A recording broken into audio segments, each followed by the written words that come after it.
ए ढाबे वाली, जल्दी से 10 लोगों के लिए खाना पैक करवा दे, गोली भाई ने मंगवाया है। लज्जो पंजाबी कुड़ी है, ऐसे वैसे से नहीं डरती। जाकर बोल दे उस गोली भाई को कि लज्जो के ढाबे से फ्री में खाना नहीं मिलेगा। मैं तो कहूँ दिमाग की बत्ती जला भांजी, दे दे खाना। गोली भाई इस शहर का सबसे बड़ा गुंडा है। आप चुप करो मामा, लज्जो गुंडों से नहीं डरती। लज्जो ने कुछ साल पहले ही यहाँ ढाबा खोला था और आज उसका ढाबा अच्छा चल रहा था। लज्जो अपने मामा और छोटी बहन रज्जो के साथ रहती थी। वो एक निडर लड़की थी, मगर गोली भाई शहर का वह नामचीन गुंडा था जिसके सामने बड़े बड़े लोग मुंडी झुका लेते थे। इसीलिए वह लज्जो से मिलने खुद आता है। तेरी इतनी हिम्मत कि तूने मेरे आदमियों को खाना देने से मना किया। लज्जो पंजाबी कुड़ी है, तुम्हारे जैसे गुंडों को मुफ्त में खाना नहीं खिलाएगी। ठीक है, तो परिणाम भुगतने के लिए तैयार रहना। ये कहकर गोली भाई अपने आदमियों को लेकर वहाँ से चला जाता है और तभी लज्जो की छोटी बहन रज्जो आकर कहती है, दीदी दीदी ये बदमाश कौन था? कोई भी हो, तुझे इससे डरने की जरूरत नहीं है, इसे मैं खुद देख लूंगी। हाँ, मैं तो कहूँ दिमाग की बत्ती जला भांजी, इन बदमाशों से दुश्मनी मोल मत ले। कुछ दिन बाद एक दूसरे ढाबे का मालिक मंगल गोली भाई के पास जाकर उससे कहता है, गोली भाई, मैं तुम्हारे आदमियों को रोज मुफ्त में खाना खिलाऊंगा, बस तुम एक बार मेरी आंखों के सामने उस लज्जो के ढाबे की चिता जला दो। सच बोलता है मंगल? झूठ बोलूं तो गोली मार देना गोली भाई। गोली भाई को लज्जो से पहले से दुश्मनी थी, इसीलिए वह मंगल की बात तुरंत मान जाता है और फिर एक रात अपने बदमाशों के साथ लज्जो के ढाबे पर कहर ढाने के लिए पहुंच जाता है। बोलो लज्जो पंजाबी कुड़ी, अब कौन बचाएगा तुझे हमसे? रब से डरो गोली, मेरे ढाबे को ना जलाओ। अंदर मेरी लाडो मेरी रज्जो सोई है, ढाबे के साथ साथ वो भी जल जाएगी। मैं तो कहूँ दिमाग की बत्ती चला गोली भाई, उस बच्ची पर दया कर, उस बेचारी ने तेरा क्या बिगाड़ा है? डिबरी मामा की बात सुनकर गोली हंसने लगता है। ढाबे के साथ इस लज्जो की बहन जलेगी तभी तो मजा आएगा। ये फूट फूट कर रोती रहेगी और इसे हमारी ताकत का एहसास होता रहेगा। ऐसा मत कर जालिम, तेरा ये पाप रब कभी माफ नहीं करेगा। मगर निर्दयी शैतान गोली पर उनकी बातों का कोई असर नहीं होता। उसके आदमी ढाबे में आग लगा देते हैं और कुछ ही पल में ढाबे से आग की ऊंची लपटें उठने लगती हैं। ओ मत जलाओ, मेरी रज्जो को मत जलाओ, मेरे ढाबे को मत जलाओ। ओ रब नु खैर कर, मेरे ढाबे को मत जलाओ। बचाओ दीदी, मुझे बचाओ, मैं आग में जल रही हूँ, कोई मुझे बचाओ दीदी। जालिम, याद रखना एक दिन तुझे भी रज्जो की तरह आग में ही जलना होगा। हाँ रज्जो, रज्जो मेरी बहन रज्जो।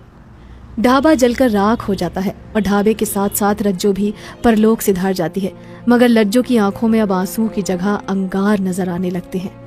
मैं तो कहूँ दिमाग की बत्ती जला भांजी, अब यहाँ रहने से कुछ नहीं होने वाला। ढाबा जल गया, रज्जो जलकर मर गई और पुलिस को तो देख, उस जालिम को अब तक भी गिरफ्तार नहीं कर पाई। रब पर भरोसा और सीने में दम बनाकर रख मामा, हर जालिम का अंत होता है, इसका भी जरूर होगा। लज्जो अब सब कुछ भूल कर फिर से ढाबा चलाने की कोशिश में लग जाती है, मगर इस बार वह अपने ढाबे के सामने एक खास संदेश लिखवाती है। गोली भाई से डरने वालों का इस ढाबे में आना सख्त मना है। मैं तो कहूँ दिमाग की बत्ती जला भांजी, ये संदेश लिखवा कर तो तू उस बदमाश से और दुश्मनी बढ़ा रही है। अब उसकी दुश्मनी से लज्जो पर कोई फर्क नहीं पड़ता मामा। लज्जो द्वारा गोली भाई को लेकर लिखवाए गए उस संदेश को पढ़कर कुछ दिनों तक तो कोई ग्राहक उसके ढाबे में कदम नहीं रखता, मगर फिर धीरे धीरे कुछ हिम्मत रखने वाले उसके ढाबे में आना शुरू कर देते हैं और फिर एक दिन उसके ढाबे के सामने एक लग्जरी कार आकर रुकती है। उस कार में से एक हट्टे कट्टे बदन वाला मस्त मौला नौजवान योगी बाहर आता है। आपने अपने ढाबे के बाहर जिस गोली भाई की तारीफ में संदेश लिखवा रखा है, वो कोई बहुत बड़ी तोप है क्या देवी जी? जालिम है, निर्दयी सांड है, ऐसा इनामी गुंडा है जिसे गिरफ्तार करने से पुलिस भी डरती है। थू है यहाँ की पुलिस पर। लज्जो के मन में पुलिस के लिए इतनी गहरी नफरत देखकर योगी कहता है, देवी जी, क्या ये योगी पूछ सकता है कि तुम्हें पुलिस से इतनी नफरत क्यों है?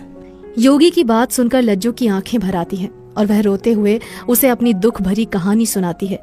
उसकी कहानी सुनकर योगी उसे सांत्वना देते हुए कहता है, खुद को संभालिए देवी जी, और ऊपर वाले पर विश्वास रखिए। बहुत जल्द इन बदमाशों पर बुलडोजर चलने वाला है। जिस दिन ऐसा होगा उस दिन रब दी सौ, ये पंजाबी कुड़ी खुशी के मारे भांगड़ा करने लगेगी योगी जी। इस तरह की बातें होने के बाद योगी महाराज लज्जो के ढाबे पर भोजन करके चले जाते हैं और फिर अक्सर उसके पास खाना खाने के लिए आने लगते हैं। एक दिन योगी उसके ढाबे में खाना खा रहा होता है कि तभी गोली के गुंडे आकर लज्जो को धमकाने लगते हैं। इतना सब कुछ होने पर भी क्यों नहीं मान रही है तू?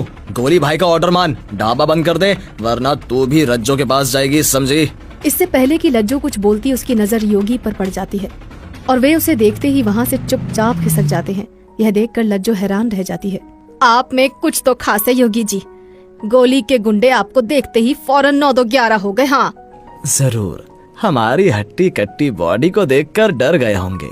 योगी महाराज यह कहकर बात को टाल देता है और फिर कुछ दिन बाद ही शहर में गोली के गुंडों का एनकाउंटर होना शुरू हो जाता है।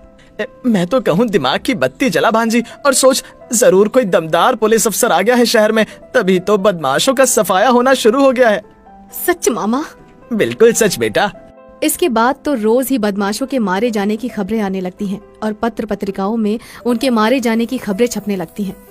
अच्छा हुआ कुत्ता कमीने की मौत मरा, मेरी इज्जत लूटकर घमंड से हंसता था। बदमाशों ने जबरदस्ती मेरी जमीन पर कब्जा कर लिया था। भगवान उस पुलिस वाले को 100 बरस की उम्र दे जिसने इनको मौत के घाट उतारा। इस तरह कई महीने बीत जाते हैं और एक रात डिबरी मामा भागते भागते लज्जो के पास आते हैं। मैं तो कहूँ कि दिमाग की बत्ती जला भांजी, मैंने अभी अभी तेरे दुश्मन को उस मंगल के ढाबे में छिपते देखा है। सच मामा?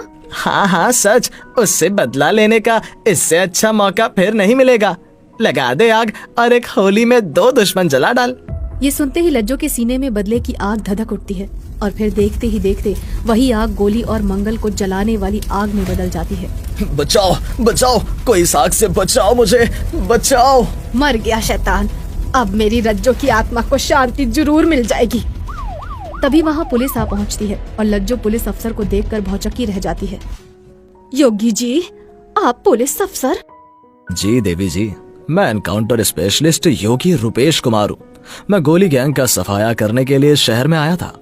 तभी डिबरी मामा कहता है, मैं तो कहूँ दिमाग की बत्ती जला भांजी, अपना काम हो गया, अब यहाँ से खिसक ले। अब तो आपको पुलिस से कोई शिकायत नहीं है ना देवी जी? अब तो आप अपना बदला ले चुकी हैं। ये सुनकर लज्जो कुछ घबरा जाती है और उसकी घबराहट को देखकर रुपेश कुमार बात को टालते हुए कहता है, घबराइए मत, एक तरह से आपने मेरा ही काम किया है। ये सुनकर लज्जो वहाँ से जाने लगती है, मगर तभी पीछे से उसके कानों में योगी की आवाज आती है, मुझसे शादी करोगी लज्जो? लज्जो पीछे मुड़कर देखती है। आपने कुछ कहा? हाँ, क्या तुम मुझसे शादी करोगी लज्जो? ये सुनकर लज्जो बहुत खुश हो जाती है और खुशी खुशी योगी से शादी कर लेती है। शादी के बाद वो अपने ढाबे का नाम रज्जो ते लज्जो दा ढाबा रख देती है और उसका ढाबा पहले से अच्छा चलने लगता है।